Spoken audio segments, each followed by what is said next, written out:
Hello दोस्तों, नमस्कार। उप मंडी निरीक्षक पोस्ट आ चुका है सीजीपीएससी के बाद। अब आपका एक ही टारगेट हो सकता है, उप मंडी निरीक्षक। तो उसी को दृष्टिकोण में रखते हुए हम लोगों ने मैथ्स और रीजनिंग का सीरीज़ स्टार्ट किया है। तो हम लोग बहुत तेज़ी से फास्ट मूव ऑन करेंगे। समय आपके पास भी कम है, हम सभी के पास समय कम है, तो हम लोग चाह रहे हैं कि इसी तरह से बस इसको कंसाइज किया जाए। तो आप भी हमारे साथ इसी तरह जुड़े रह सकते हैं। हम लोग इनिशिएट करते हैं। तो जैसे मैथ्स में इसे 3 इकाई में इन्होंने सिलेबस को डिफाइन किया हुआ है। इकाई 1 में number system, squares, cube root. Similarly ये तो सब आप जानते हैं। इकाई 2 में percentage, average, profit loss, ratio and proportion, simple and compound interest. इकाई 3 में जैसे time and distance, time and work, algebra, linear equation, geometry, mensuration, lines and angles, triangle, coordinator, area and volume, sphere, circle, cylinder, cone, volume and the area of this ना। So maths में ये सब है। तो हम लोग क्या करेंगे, मैथ्स का सीरीज से स्टार्ट करेंगे और लगभग ये 10 लेक्चर्स में जाएगा मेरे ख्याल से। और हम लोग बहुत शॉर्ट और कंसाइज। तो हम लोग पढ़ने का तरीका भी जैसे यूजुअली क्या करते हैं कि बहुत कुछ पढ़ जाने के बाद वो ये याद समझ नहीं आता है कि इस क्वेश्चन को बेहतर बनाना कैसे है। तो हम लोग क्या करेंगे, सिर्फ एक पेज, और वो उस एक पेज में सारा थ्योरी, एक एक क्वेश्चन।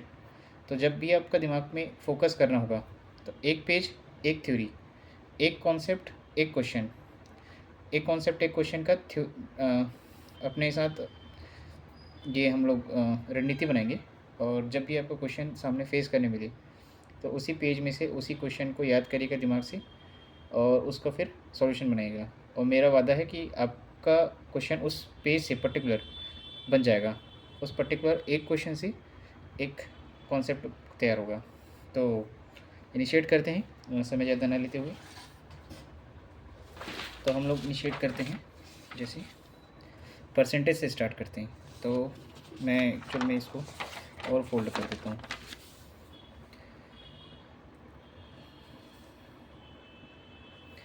तो जैसे आपको समझ में आ रहा होगा, दिख भी रहा होगा, मैं थोड़ा जूम भी कर देता हूँ।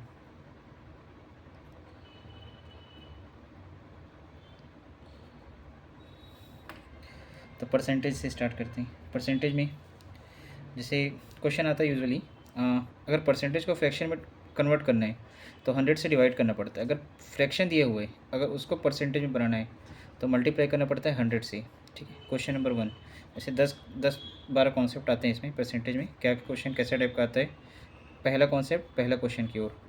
अगर if 2 number are 30% and 37% are less than third number, okay, 2 number 30% 37% are less than third number, तो क्वेश्चन पूछा है first one is how much percent of second one.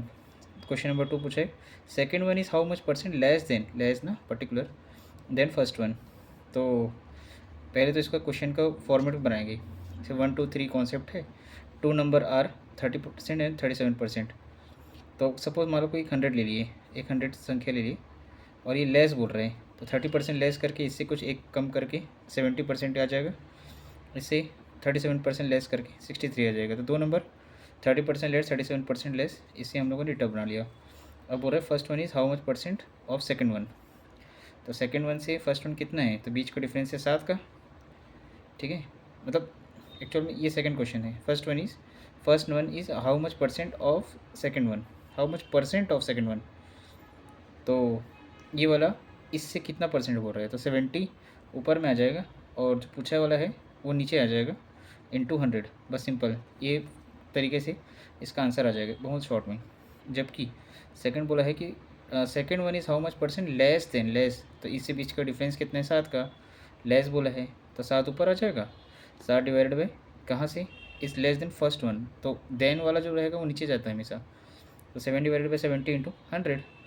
तो ऐसे करके पहला क्वेश्चन खत्म। सेकंड क्वेश्चन में सेकंड टॉपिक, सेकंड कॉन्सेप्ट, जैसे पी इज़ मान लो 6 time as large as Q. तो सपोज एक थ्योरी बनाया है, पी 6 टाइम है as large as Q, then Q is how much percent less than P बोल रहे हैं। अगर पी 6 टाइम्स है क्यू के, तो एक थ्योरी बना लिए, तो हम भी लेट करके एज्यूम कर लिए क्यू को 1 का रेशियो दे दिए और 1 से 6 टाइम ज़्यादा है बोल रहा है पी, तो 6:1 का एक अपन लेट कर लिए। Then Q is how much percent less than P बोल रहे हैं, Q is how much percent less than P, तो बीच का डिफरेंस कितना है 5 का। और पी से बोल रहे हैं देन, तो देन वाला भाग नीचे जाएगा, तो इसमें बीच का डिफरेंस है 5, तो 5 ऊपर नीचे, देन वाले के बाद p, तो 6, तो 5/6 इंटू 100, सिंपल। वैसे ही क्वेश्चन नंबर 3 तीसरे कॉन्सेप्ट की ओर ऐसे कॉन्सेप्ट आएगा, जैसे the income of the A an A is suppose 20% more than the income of the B. A का इनकम 20% ज़्यादा है बी से, then income of the A is how much percent less than the income of the A. तो बोल रहे A का income is how much percent less than income of the B होना चाहिए मेरे ख्याल से। क्वेश्चन थोड़ा सा वहाँ फॉल्स हो गया। तो पहले अगर बोल रहा है इनकम बना लेते हैं, तो इनकम का 20% more than the income of the B. A का सपोज 20% ज़्यादा, तो 120 हो गया 100 से, 100 ऐड कर लिए बी का, तो 20 का डिफरेंस ज़्यादा है इसमें। तो बोल रहा है then income of the B is how much percent less than, B का ना is how much percent less than income of the A.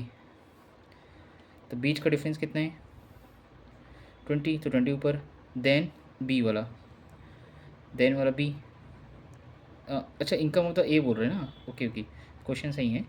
Then के बाद वाला ए ही है, तो ए 120 है, तो 20 बीच का डिफरेंस 20 डिवाइडेड बाई 120 इंटू 100। या फिर इसको और दूसरे तरीके से ऐसे बनाया जा सकता है, अगर बीच का डिफरेंस कितना है, देखो ए और बीच के बीच में 20% का अंतर है, 20% मोर बोल रहे हैं ना, तो 20% का अगर रेशियो निकालेंगे ना, तो ये होता है 1/5। अगर 1/5 अगर ज़्यादा है, सपोज़ 1/5 अगर ज़्यादा है, ठीक है, तो इसमें मिनिमम वैल्यू कितना है 5 है, 5 में ज़्यादा है बोल रहे, तो 5 में 1 का जो डिफरेंस रहा है ना, तो वो डिफरेंस को ऐड कर दो, 5 + 1 6, तो 5 इधर और एक ज़्यादा है, तो ज़्यादा वाला कितना होगा 6, तो 6:5 का रेशियो आ गया, और ये रेशियो आ गया, तो बीच का डिफरेंस कितना हुआ 1, तो 1 अपॉन कहाँ से इनकम ऑफ द ए बोल रहे हैं ना, तो ए का 6 से रेशियो, तो 6 को नीचे डाल दो, तो बीच का डिफरेंस 1/6 इंटू 100। इसका भी वैसे ही आता, 20 डिवाइडेड बाई करेंगे तो 1/6 into 100। Similarly if the price of the tea is increase by 10%, by how much percent it consumption भी decrease so that the expenditure remains the same. इसमें सबसे पहले ना एक फॉर्मूला पता होना चाहिए, एक्सपेंडिचर होता है प्राइस इंटू क्वान्टिटी। अगर प्राइस इंक्रीज़ कर रहे हैं 10% से, बाय हाउ मच परसेंट इस कंजम्पशन भी डिक्रीजेज, तो इसका कंजम्पशन या एक्सपेंडिचर कितना कम होगा, कंजम्पशन भी decreases so that the expenditure remain the same. तो क्वांटिटी कम करना है ना, कंजम्पशन मतलब क्वांटिटी। तो अगर सपोज इंक्रीजेज बाय 10%, तो 10% का रेशियो अगर करेंगे ना तो 1/10 होता है। प्राइस अगर 10% अगर इंक्रीज़ कर रहे हैं, तो 10 डिफरेंस कितना, बीच ऊपर कितना भाग है 1, तो दोनों को ऐड करोगे तो 11 होता है। प्राइस अगर 10:11 आ रहा है रेशियो, क्योंकि इंक्रीज़ कर रहे हैं तो दोनों को ऐड कर देंगे। अगर वही डिक्रीज़ करता है तो जस्ट माइनस कर देते हैं, परंतु इंक्रीज़ कर रहा है तो 10:11 आ गया। वही क्वांटिटी में अगर देखेंगे, देखो expenditure is equal to price into quantity. तो प्राइस अगर एक्सपेंडिचर का सेम रखते हैं ना, तो क्वांटिटी और प्राइस दोनों इन्वर्सली प्रोपोर्शनल हो जाता है, तो ये भाग इधर आ जाएगा, ये भाग इधर आ जाएगा, क्योंकि इस फॉर्मूला के आधार पे। तो एक्सपेंडिचर का सेम करते हैं, तो क्वेश्चन में दिया एक्सपेंडिचर मीन्स सेम, तो कंजम्पशन कितना होगा बोल रहे हैं, तो बीच का डिफरेंस कितना आ रहा है 1 का, और कहाँ से कंजम्पशन भी डिक्रीजेज बोल रहे हैं, डिक्रीज़ कर रहे हैं ना, तो कहाँ से कम हो सकता है, 10 से कम हो सकता है क्या, नहीं 11 से ही कम होगा, तो 1/11 इंटू 100, यही आंसर है। क्वेश्चन नंबर नेक्स्ट कॉन्सेप्ट, अगर length of the rectangle is increase by 16/3%, by how much percent its width भी decrease so that the area remains the same. Area को सेम करना है, ठीक है, लेंथ इंटू विड्थ होता है इसका रेक्टेंगल का एरिया। बोल रहा है कि अगर अगर रेक्टेंगल का लेंथ जो है 16/3% अगर इंक्रीज़ करता है, by how much percent is width भी decrease so that the area remains the same. Length अगर 16/3 रेशियो करेंगे तो 6:7 का रेशियो में आएगा। वही अगर विड्थ करेंगे ब्रेथ, क्योंकि एरिया सेम करना है तो एक दोनों दूसरे क्या रहेंगे, इन्वर्सली प्रोपोर्शनल रहेंगे, तो जो पार्ट इधर रहेगा वो पार्ट इधर, तो ब्रेथ इधर आ जाएगा। अब 7:6 आ गया सपोज। अब बोल रहे हैं how much percent its width भी डिक्रीज, तो इनके बीच का डिफरेंस कितना है 1, तो 1 कितना डिक्रीज़ हो रहा है, 6 से डिक्रीज़ हो गया, नहीं 7 से ही डिक्रीज़ होगा ना, तो 1/7 इंटू 100।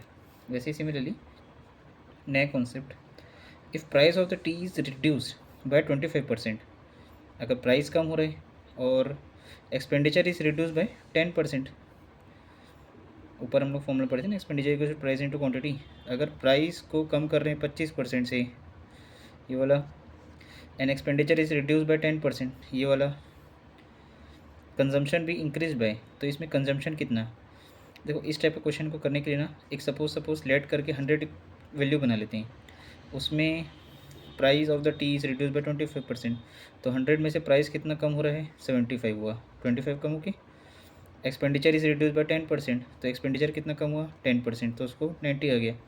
तो दोनों के रेशियो करेंगे, 75:90 काटेंगे तो 5:6 में आ जाएगा। अब बोल रहे हैं कंजम्पशन इज इंक्रीज बाय, कितना निकालना है, इधर है प्राइस, इधर है क्या, कंजम्पशन, एक्सपेंडिचर सॉरी, और हम लोग को निकालना कंजम्पशन ही है। प्राइस और एक्सपेंडिचर के बीच का डिफरेंस कितना आ रहा है, वही कंजम्पशन है, क्योंकि formula expenditure is equals to price into quantity, तो बीच का डिफरेंस 1 है। कहाँ से इंक्रीज़ कर रहे हैं, तो 1/5 से, इंटू 100, तो 20%। Similarly next concept, if the price of the tea is reduced by 20%, a person purchases 3 kilogram more tea more at rupees of the 120, find the present rate of the tea and the original rate of the tea। तो present rate और original rate को निकालना है बोल रहे हैं। अगर price of the tea is reduce bye 20%, 20% reduce कर रहे हैं मतलब 1/5, अगर 1/5 का रिड्यूस हो रहा है तो 5 से कितना कम हो रहा है, 1 का, 5:4 प्राइस में। और प्राइस अगर 5:4 है तो क्वांटिटी 4:5 है, क्योंकि अपन price into quantity equal to expenditure, expenditure हम लोग सेम रख रहे हैं, बना रहे हैं लेट करके, तो एक दोनों के इन्वर्सली प्रोपोर्शनल कर दिए। तो अगर इसमें बोल रहे हैं पर्सन परचेज 3 किलोग्राम मोटी कर रहे है ना, तो 4 का 3 किलो के साथ 3 किलो अगर ज़्यादा ले रहा है, अगर इसके बात करें तो 12 किलो ले लेगा। अगर ये 3 किलो एक्स्ट्रा ले रहा है तो 15 किलो ले लेगा, 12 किलो 15 किलो अकॉर्डिंगली। तो एक रेशियो का कितना हुआ, 3 किलोग्राम। अगर रेट के हिसाब करें तो जैसे मान लो रुपीज़ बोल रहे हैं, मोर टी एट रुपीज़ 120, तो 120 में 12 किलो ले पा रहा है, वही ये 15 किलो ले रहे हैं 120 रुपये में, तो इसको काटेंगे तो 10 रुपये पर किलोग्राम आ रहा है, इसका 8 रुपये पर किलोग्राम आ रहा है। ये एक्चुअल रेट है, एक्चुअल रेट, क्योंकि यहीं से तो डिक्रीज़ हुआ था ना, तो यहाँ से ये न्यू रेट है 8 रुपये पर किलोग्राम। इसको और दूसरे तरीके से भी बनाया जा सकता है, जैसे मान लो बोल रहे हैं कि अगर 20% कम, तो प्राइस में अगर देखेंगे, जैसे सपोज 120 रुपये का है, 20% का मतलब 1/5 का रेशो, तो पहले ही 1/5 डायरेक्ट माइनस कर दो, प्राइस का ही क्वांटिटी में आ जाएगा, तो 24 का रेशो में आ गया, मतलब 120 रुपये का वैल्यू 24 में, तो 24 रुपये का वैल्यू में 3 किलोग्राम आ रहे हैं, तो 1 किलो में कितना आएगा, तो 24 डिवाइडेड बाई 3 किलो, 8 रुपये में, 8 रुपये में 1 किलो आ जाएगा। अगर प्राइस 5:4 का रेशियो में अगर कम हुआ था ना 20%, तो 5:4 के रेशियो में टूटा, तो अगर ये 8 रुपये पड़ रहा है कम होने के बाद वाला रेट, तो 4 का रेशियो अगर 8 रुपये पड़ रहा है तो कितने का इंक्रीमेंट हुआ, डबल का, तो 4 × 2 8, जब 2 का इधर हुआ है तो 2 का इधर भी, तो 5 × 2 10, तो ये ओरिजिनल रेट आ गया। तो ऐसे करके नेक्स्ट क्वेश्चन को भी बनाया जा सकता है दूसरा तरीके से।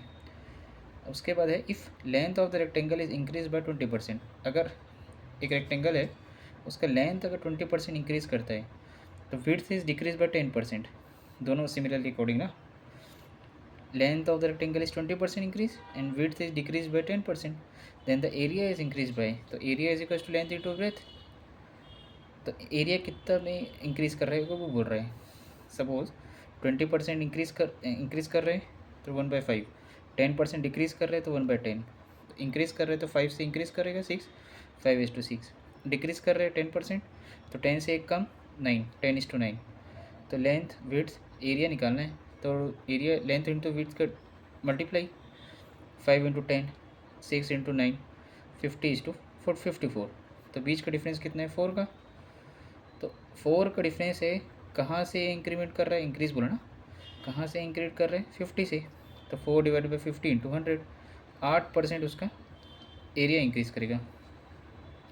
Similarly when 75% is added with the 75, अगर एक परसेंटेज वैल्यू है उस नंबर से ऐड हो रहा है, सिंपल जो क्वेश्चन में लिखा है उसको एज इट इज़ लिखेंगे 75, ठीक है। Of A number result become the number itself, तो उससे क्या नंबर इटसेल्फ बन जाएगा, ये वाले से नंबर इटसेल्फ बन जाएगा। तो फाइंड देन फाइंड नंबर। तो सपोज 75% है, 75% is added with the number 75, 75% plus 75 equal to 100%, 100%। So 75% को इधर लेके 25%, 25% 75, 1% का वैल्यू आ जाएगा 75/25 3। तो 1% का वैल्यू तीन आ रहा है, ठीक है। तो परसेंटेज को अगर फ्रैक्शन में बदलना है तो मल्टीप्लाई करते हैं ना, तो 1% का वैल्यू 3, और 3 को मल्टीप्लाई कर दो 100 से, 300 आ रहा है एक वैल्यू का। तो ये ही नंबर बन गया 300। एक और तरीका है इसको बनाने का, ऐसे 75% अगर एडेड हो रहा है, added with 75, then number it become itself. अगर 75 इट सेल्फ बन रहा है तो 100 बन रहा है होगा। 75 से 100 के बीच का 25 है, तो 25 के बीच का डिफरेंस कितना है? 75 नंबर। अगर 25 का 75 वैल्यू है तो 1% का 3%, तो मतलब ये परसेंट नहीं आता, 1% बराबर 3, तो 3 इंटू 100 बराबर 300। सिंपल ऐसे भी कर सकते थे। उसके बाद एक और क्वेश्चन है, जैसे कॉन्सेप्ट है, if A number is exceed 20% of it self, खुद से वो 20% इंक्रीज कर रहे हैं, खुद से 20% इंक्रीज कर रहे हैं itself by 40, then the number becomes. तो अगर ये 100% है, अगर वो उसमें 20% इंक्रीमेंट कर रहे हैं, ठीक है, तो नंबर इट से if the number exceed 20% of itself by 40, तो 20% इंक्रीमेंट कर रहे हैं, तो पहले 100% था, 20% इंक्रीमेंट किया, बीच का डिफरेंस आ रहा है 80% का वैल्यू हो रहा है बाय 40 ना, तो 80% का वैल्यू 40, तो 1% का 40/80, तो 1/2, 100% बराबर हो जाएगा 1/2 इंटू 100, यानी कि 50 उसका नंबर है, ये 50 उसका नंबर है। सिमिलरली कुछ और कॉन्सेप्ट है इसी परसेंटेज से रिलेटेड, जैसे if the number is increase bye 37.5%, it become 33, find the number. अगर ये नंबर है इंक्रीज करता है 37.5%, तो वो 33 बन जाता है, तो नंबर निकालना है। तो 100% है, 37.5% इंक्रीज़ करता है, तो 100% है, 37.5 इंक्रीज़ करेगा तो 137.5। अगर इसका वैल्यू अगर x है तो इसका कितना हुआ? 33 है, क्यों? 37.5 से इंक्रीज किया तो बिकम द 33, तो इसका वैल्यू 33, तो इसका x, तो x इज इक्वल्स टू इसका अपॉन इसका इंटू 100, तो 33/137.5 इंटू 100, तो ऐसे करके x आ जाएगा। दूसरा तरीका और निकालने का, जैसे 37.5% से इंक्रीज़ किया ना, तो इसका रेशियो होता है 3/8। 3/8 मतलब कितने से इंक्रीज़ किया होगा? 8 से 3 बढ़ा, तो 8 से 9 10 11, तो 8:11, 8:11। अगर बोल रहा है कि इंक्रीज़ करने के बाद इट बिकम्स 33, तो 11 वाला वैल्यू हो जाएगा 33, तो बीच इसका कितने से मल्टीप्लाई हुआ होगा कि 33 आया? 3 से, तो 11 3 जा, तो जब इसमें 3 से मल्टीप्लाई होगा 33 आया, तो इसमें कितने से मल्टीप्लाई करेंगे, कितना आ जाए? 3 ही से, तो 8 3 24, 24 ये पुराना नंबर। वैसे similarly A salary of the person is, मान लो 2400 है, his salary is increase bye 12.5, 12.5% से इंक्रीमेंट कर रहे हैं, फाइंड द न्यू सैलरी बोल रहे हैं। 12.5 से अगर इंक्रीमेंट कर रहे हैं तो 1/8 होता है रेशियो, 8 में से 1 बढ़ा तो 8:9, तो जब वो इंक्रीज़ किया, पहले सैलरी कितना था? 2400, तो 8 वाले का वैल्यू में 2400 आएगा, 9 वाले का में x, तो x बराबर 2400/8 इंटू 9, 2400/8 इंटू 9, तो x बराबर 2700, तो नया सैलरी आ जाएगा इसका 2700। फिर a person expand the 40% of his income in home, ये बहुत क्वेश्चन आता है, ए पर्सन एक्सपेंड मतलब खर्च कर रहे हैं 40% of his income in the home, 50% on the food, 5% on the education, now he left with the rupees 2400। Find is income बोल रहे हैं। तो सपोज अगर एक्सपेंड कर रहे हैं 40% ऑफ इस इनकम, तो 40% मतलब 2400 रुपये पहले था, मतलब खर्चा वर्चा करने के बाद 2400 रुपये बचेगा बोल रहा है वो, ठीक है। सपोज़ पहले 40% अगर होम में कर रहे हैं, 15% फूड में कर रहे हैं, 5% एजुकेशन में कर रहे हैं, तो टोटल कितना हो गया 60%। 60% एक्सपेंड कर रहे हैं टोटल। तो 60% खर्च करने के बाद 100 में से 60 को हटाओगे तो 40% आ रहा है। तो इस 40% का वैल्यू कितना आ रहा है 2400, लेफ्ट विद 2400। 40% का वैल्यू 2400, तो 1% का 2400 डिवाइडेड बाई 40 इंटू 100, 6000 रुपये उसका इनकम है। फिर ये person expand 10% of is income in the room rent. अगर रूम रेंट पे अगर 10% कर देता है, 15% ऑफ द रेस्ट ना, ये रेस्ट वाला बहुत इंपॉर्टेंट है, ऊपर में रेस्ट नहीं था, रेस्ट वाला 15% of the rest in the food, 10% of the rest on the education, now he left with rupees 1377। Find his income बोल रहे हैं। जैसे एक सपोज एक लेट कर लेते हैं, अगर 10% एक्सपेंड कर रहे हैं तो बचा कितना 90%, तो 90 डिवाइडेड बाई 100, परसेंटेज को हटा के रेशियो में बदल दिए। उसके बाद 15% ऑफ रेस्ट का 15% इन द फूड, फूड का 15%, इसी पार्ट का 15% ना, इसी पार्ट का 15% और कम हो जाएगा, तो बचेगा कितना 85 डिवाइडेड बाई 100।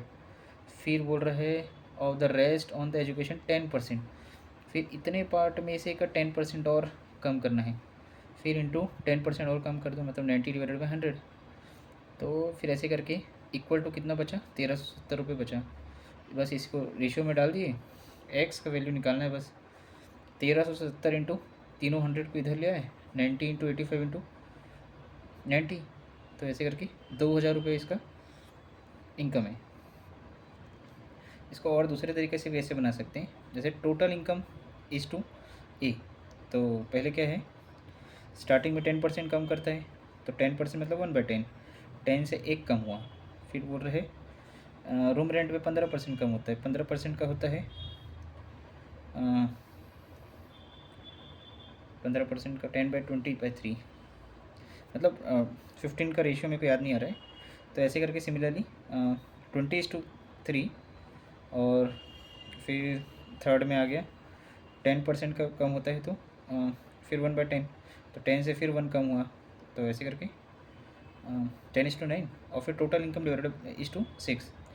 फिर ऐसे करके 2000:1300 उसको इक्विवेलेंट कर दिए। तो 1300 एक्चुअल में क्या है इसका, तो मल्टीप्लिकेशन किए हैं इसका,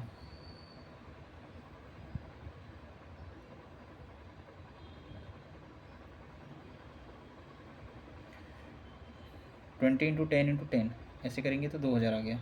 अच्छा, सिमिलरली ओके। फिर election between the two candidates in which one get 50% of the total vote and he win the election by the 24 vote. Find the total number of the votes निकालना है। अगर 100 लोग अगर पार्टिसिपेट कर रहे हैं, उसमें से A get the 54% and B get the कुछ भी, तो 50% वोट पाने के बाद ना वो जीत जाता है बोलता है। अगर 54 पाया तो दूसरा कितना ही पाया होगा 46, तभी ना वो पाया होगा, जीता होगा। ठीक है, तो अगर जीत गए हैं तो बीच का डिफरेंस कितना है, तो 8 का 8% का टोटल वैल्यू कितना 2400 वोट है बोल रहे हैं जीतने के बाद। तो 8% का 2400 है, तो 1% कितना होगा 24 डिवाइडेड बाई 8 इंटू 100। तो जीतने वाले का वोट निकालना है अगर सपोज, तो 2400 डिवाइडेड बाई 8 इंटू पर्टिकुलर 54 ना इस वाले का। अगर हारने वाले का निकालने बोला होता तो 2400 डिवाइडेड बाई 8 इंटू 46, ये वाले का रेशियो। सिंपल। वैसे ही इलेक्शन से और 2 क्वेश्चन और आते हैं, जैसे election between the two candidates in which 8% of the voter did not use their vote, use नहीं करेंगे, ठीक है। And a candidate got the 48% of the total votes and win bye 2400 votes. उसके बाद 48% उसमें भी जो बच गए उसमें से 48% यूज़ करके 2400 वोट से जीत जाता है। Find the total number of the vote बोल रहे हैं। इसमें से 8% यूज़ नहीं किए हैं। 48% वो यूज़ किए हैं और जीत गए हैं, तो हारे कितने? इसमें से माइनस करेंगे तो 94 में से दोनों का वैल्यू जुड़ेगा, तो 48 + 94 करके तो मतलब 44 माइनस कर दो, 48 में से 94 को माइनस करोगे तो 44 आता है। तो 44 के बीच का डिफरेंस 4 वोट, 4 का वैल्यू के बराबर है, 2400 वोट से जीता है। तो एक का वैल्यू कितना हुआ? 24/4 इतना आएगा। वैसे similarly election between the two candidates in which the 25% of the voter did not use their vote. 25% लोग नहीं यूज़ कर रहे हैं वोट में। 2% of the vote score find invalid हो गया। A candidate got the 75% of the valid vote, 75% पाता है वैलिड का ना, एंड गेन द 9261 वोट, उसके बाद प्राप्त करता है 9261 votes. Find the total number बोल रहे हैं। अगर सपोज तो इसको है ना, ये वही सिमिलरली रेस्ट टेस्ट वाला टाइप का है।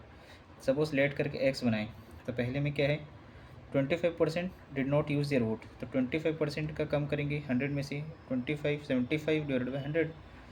अब इसमें से 2% डिड नॉट स्कोर इनवैलिड हुआ ना, इनवैलिड हुआ, तो 2% कम कर दो, तो 98/100। अब इनमें से 75% ही वैलिड वाला वो प्राप्त करता है, 75% अपॉन 100। तो इनमें से इक्वल टू जीता कितना, 9261 वोट से। तो ऐसे करके फिर एक्स वैस निकालना है। 9261 इंटू तीनों 100 को इधर ले आओ, 100 डिवाइड बाई 75, 98, 75, ऐसे करके रेशियो निकालेंगे तो हो जाएगा। तो इसी तरीके से हम लोग उप मंडल निरीक्षक का मैथ्स का सीरीज़ पूरा ख़त्म करेंगे। हम चाहते हैं कि आप हमारे साथ जुड़े रहें और इसी तरीका लाइक सब्सक्राइब कर सकते हैं, आपकी इच्छा। Thank you.